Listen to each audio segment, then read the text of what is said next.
ನಮಸ್ತೆ ಫ್ರೆಂಡ್ಸ್, ಮನೆಯಲ್ಲಿರುವ ಇಂಗ್ರೀಡಿಯೆಂಟ್ಸ್ ಅನ್ನೆಲ್ಲ ಬಳಸ್ಕೊಂಡು ಸಖತ್ತಾಗಿರುವಂಥ ಒಂದು ಮಾವಿನ ಹಣ್ಣಿನ ರೆಸಿಪಿ ಮಾಡೋಣ ಇವತ್ತು. ರುಚಿ ಅಂತೂ ಅದ್ಭುತವಾಗಿರುತ್ತೆ, ಬಾಯಲ್ಲಿಟ್ಟರೆ ಸಾಕು ಕರಗೋಗುತ್ತೆ. ಸೊ ಮಿಸ್ ಮಾಡಬೇಡಿ, ಎಲ್ಲರೂ ಕೂಡ ಒಂದ್ಸಲಾದರೂ ಇದನ್ನು ಟ್ರೈ ಮಾಡಿ ನೋಡಿ. ಬನ್ನಿ ನೋಡೋಣ ಇದು ಹೇಗೆ ಮಾಡೋದಂತ ನೋಡೋಣ. ಅದಕ್ಕೋಸ್ಕರ ನಾನಿಲ್ಲಿ ಮೊದಲೊಂದು 1/4 ಕಪ್ಪಿನಷ್ಟು ಬೆಲ್ಲ, ಹುಡಿ ಮಾಡಿದ ಬೆಲ್ಲ ತಗೊಂಡಿದ್ದೀನಿ. ಪ್ಯಾನ್ ಬಿಸಿ ಮಾಡ್ಕೊಳ್ಳಿ, ಸ್ವಲ್ಪ ಮಿಕ್ಸ್ ಮಾಡ್ಕೊಳ್ಳಿ. ಬೆಲ್ಲ ಕರಗಬೇಕಾದ ಅವಶ್ಯಕತೆ ಏನಿಲ್ಲ. ಅದ್ರ ಜೊತೆನೆ ಒಂದು ಅರ್ಧ ಕಪ್ಪಿನಷ್ಟು ತೆಂಗಿನ ತುರಿ ಕೂಡ ಸೇರಿಸ್ತಾ ಇದ್ದೀನಿ. ಎರಡು ಕೂಡ ಕರೆಕ್ಟ್ ಮಿಕ್ಸ್ ಆಗಿ ಒಂದು ಫಿಲ್ಲಿಂಗ್ಸ್ ರೀತಿ ಬರಬೇಕು, ಮೆಲ್ಟ್ ಆಗಬೇಕು. ಜಾಗ್ರಿ ಎಲ್ಲ ಬೆಲ್ಲ ಎಲ್ಲ ಕರಗಿ ನೋಡಿ ಈ ಸ್ಟೇಜಿಗೆ ಬರಬೇಕು. ಇದು ಇವಾಗ ಕರೆಕ್ಟ್ ಆಗಿದೆ, ಸಾಕು. ಇನ್ನು ಇದನ್ನು ಸೈಡಲ್ಲಿ ಇಟ್ಕೊಳ್ಳಿ, ಸ್ಟವ್ ಆಫ್ ಮಾಡ್ಕೊಂಡ್ಬಿಟ್ಟು. ಆಮೇಲೆ ನಮಗೆ ಬೇಕಾಗಿರೋದು ಅಕ್ಕಿ. ನಾನಿಲ್ಲಿ ದೋಸೆ ಅಕ್ಕಿ ತಗೊಂಡಿರೋದು ಅರ್ಧ ಕಪ್. ನಾನೆಲ್ಲ ಅಳತೆ ಹೇಳ್ತಾ ಇರೋದು 250 ml ಕಪ್ಪಿನ ಅಳತೆಯಲ್ಲಿ ತಗೊಂಡಿರೋದು. ಅದನ್ನು ನಾನು 3 ಗಂಟೆ ಹೊತ್ತು ನೆನೆಸಿಟ್ಟಿದ್ದೆ. ಅದನ್ನು ನೆಕ್ಸ್ಟ್ ಮಿಕ್ಸಿ ಜಾರಿಗೆ ಹಾಕ್ಕೊಳ್ಳಿ. ರುಚಿಗೆ ತಕ್ಕಷ್ಟು ಉಪ್ಪು, ಆಮೇಲೆ ಅರ್ಧ ಕಪ್ ಅಕ್ಕಿಗೆ ಒಂದು ಮಾವಿನ ಹಣ್ಣು ತಗೊಂಡಿದ್ದೀನಿ. ನೋಡಿ ಇದನ್ನು ಕಟ್ ಮಾಡಿಬಿಟ್ಟು ಇದರ ಸಿಪ್ಪೆಲ್ಲ ತೆಗೆದು ಅದರ ಪಲ್ಪು ಮಾತ್ರ ಮಿಕ್ಸಿ ಜಾರ್ ಒಳಗಡೆ ಹಾಕ್ಕೊಳ್ಳಿ.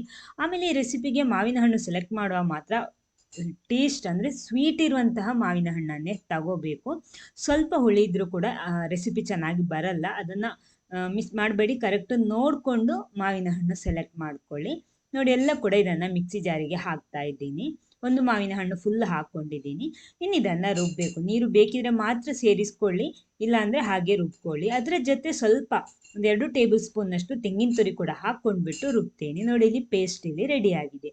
ಈ ರೀತಿ ಇರುತ್ತೆ. ಜಾಸ್ತಿ ನೀರಾಗ್ಬಿಟ್ರೆ ಕಷ್ಟ ಆಗ್ಬಿಡುತ್ತೆ. ಅದ ಕಾರಣ ನೀರು ನೋಡಿಕೊಂಡು ಬೇಕಿದ್ರೆ ಮಾತ್ರ ಸೇರಿಸಿದರೆ ಸಾಕು.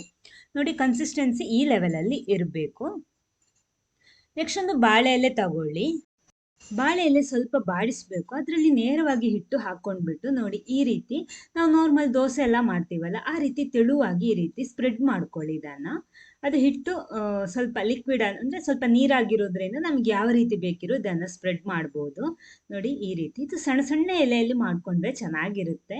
ದೊಡ್ಡ ಎಲೆಯಲ್ಲಿ ಮಾಡ್ಕೊಳ್ಳೋದಕ್ಕೆ ಹೋಗಬೇಡಿ. ಸಣ್ಣ ಸಣ್ಣ ಪೀಸ್ ಎಲೆ ಇರುತ್ತೆ ಅಲ್ವ, ಅದನ್ನು ಬಾಡಿಸಿ ಈ ರೀತಿ ತಗೊಂಡ್ರೆ ಸಾಕು. ಎಷ್ಟು ತೆಳುವಾಗುತ್ತೋ ಆ ರೀತಿ ಮಾಡ್ಕೊಳ್ಳಿ. ಆಮೇಲೆ ಅದರ ನೋಡಿ ನಾವು ರೆಡಿ ಮಾಡಿಟ್ಟಿರುವಂಥ ಫಿಲ್ಲಿಂಗ್ಸ್ ಇದೆಯಲ್ವ, ಅದನ್ನು ಈ ರೀತಿ ಸ್ಪ್ರೆಡ್ ಮಾಡ್ಕೊಳ್ಳಿ. ಒಂದು ಬದಿಗೆ ಮಾತ್ರ ಸ್ಪ್ರೆಡ್ ಮಾಡ್ಕೊಳ್ಳಿ. ನೆಕ್ಸ್ಟ್ ಇದನ್ನು ಈ ರೀತಿ ಫೋಲ್ಡ್ ಮಾಡಬೇಕು. ಜಸ್ಟ್ ಒಂದು ಪ್ರೆಸ್ ಮಾಡಿದರೆ ಸಾಕು. ಅಷ್ಟೊತ್ತಿಗೆ ಇಲ್ಲಿ ನೀರು ಬಿಸಿ ಮಾಡೋದಕ್ಕೆ ಇಟ್ಟಿರಬೇಕು, ಆವಿಯಲ್ಲಿ ಬೇಯಿಸೋದಕ್ಕಿರುವಂಥದ್ದು. ಚೆನ್ನಾಗಿ ನೀರು ಕುದಿ ಬರ್ತಾ ಇರಬೇಕು, ಯಾಕಂದರೆ ಇದು ನಮ್ಮದು ನೀರು ಬ್ಯಾಟರ್ ಲಿಕ್ವಿಡ್ ಆಗಿರುವಂಥ ಹಿಟ್ಟಲ್ವ, ಆದ ಕಾರಣ ಅದು ಬೇಗ ಬಿಸಿಯಲ್ಲೇ ಡೈರೆಕ್ಟಾಗಿ ನಾವು ಇದನ್ನು ಬೇಯೋದಕ್ಕೆ ಇಡಬೇಕು. ನೋಡಿ ಈ ರೀತಿ. ಇದೇ ರೀತಿ ಎಲ್ಲ ಕೂಡ ಸೆಟ್ ಮಾಡಿಬಿಟ್ಟು ಹೈ ಫ್ಲೇಮಲ್ಲಿ ಒಂದು 10 ರಿಂದ 15 ನಿಮಿಷ ಇದನ್ನು ಬೇಯಿಸ್ಕೊಳ್ಳಿ. ನೋಡಿ ಇವಾಗ ರೆಡಿಯಾಗಿದೆ. ಸಖತ್ತಾಗಿರೋ ಮಾವಿನ ಹಣ್ಣಲ್ಲಿ ಮಾಡಿರುವಂಥ ಒಂದು ಸ್ವೀಟ್ ಸಿಹಿ ಕಡುಬು ಇಲ್ಲಿ ರೆಡಿಯಾಗಿದೆ. ನೋಡಿ ಯಾವ ರೀತಿ ಇದೆ ಅಂತ ನಾವು ಇದನ್ನು ಓಪನ್ ಮಾಡಿ ನೋಡೋಣ. ನೋಡಿ ಇದನ್ನು ಓಪನ್ ಮಾಡಿ ತೋರಿಸ್ತೀನಿ ನಾನು. ಸಂಜೆ ಹೊತ್ತು ಟೀ ಸ್ನ್ಯಾಕ್ ಆಗಿ ನಮಗೆ ಇದನ್ನು ಉಪಯೋಗಿಸ್ಬೋದು. ಸಖತ್ತಾಗಿರುತ್ತೆ.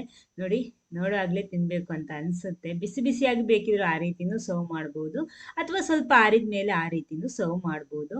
ರುಚಿ ಅಂತೂ ಅದ್ಭುತವಾಗಿರುತ್ತೆ. ನಾನಿಲ್ಲಿ ಏಲಕ್ಕಿ ಹುಡಿ ಆ ಥರ ಯಾವುದೂ ಉಪಯೋಗಿಸಿಲ್ಲ, ಯಾಕಂದರೆ ಮಾವಿನ ಹಣ್ಣಿನ ಅದೇ ಫ್ಲೇವರಲ್ಲಿ ಬರಬೇಕು ಅಂತ. ನೋಡಿ ಈ ರೀತಿ ಬಾಳೆ ಎಲೆಯಲ್ಲಿ ಬೇಕಿದ್ರೆ ಬಾಳೆ ಎಲೆಯಲ್ಲೂ ಸರ್ವ್ ಮಾಡ್ಬೋದು. ನೋಡಿ ಯಾವ ರೀತಿ ಇದೆ ಅಂತ. ಈ ವಿಡಿಯೋ ನಿಮ್ಗೆ ಇಷ್ಟ ಆದರೆ ಒಂದು ಲೈಕ್ ಕೊಟ್ಬಿಟ್ಟು ಎಲ್ಲರ ಜೊತೆ ಶೇರ್ ಮಾಡಿ. ಫಸ್ಟ್ ಟೈಮ್ ಚಾನಲ್ ನೋಡೋರು ದಯವಿಟ್ಟು ಚಾನಲ್ ಸಬ್ಸ್ಕ್ರೈಬ್ ಮಾಡಿ, ಸಪೋರ್ಟ್ ಮಾಡಿ. ಇನ್ನೊಂದು ಹೊಸ ವೆರೈಟಿ ಟೇಸ್ಟಿ ಹೆಲ್ದಿ ರೆಸಿಪಿ ಜೊತೆನೇ ಬರ್ತೀನಿ. Okay, thank you.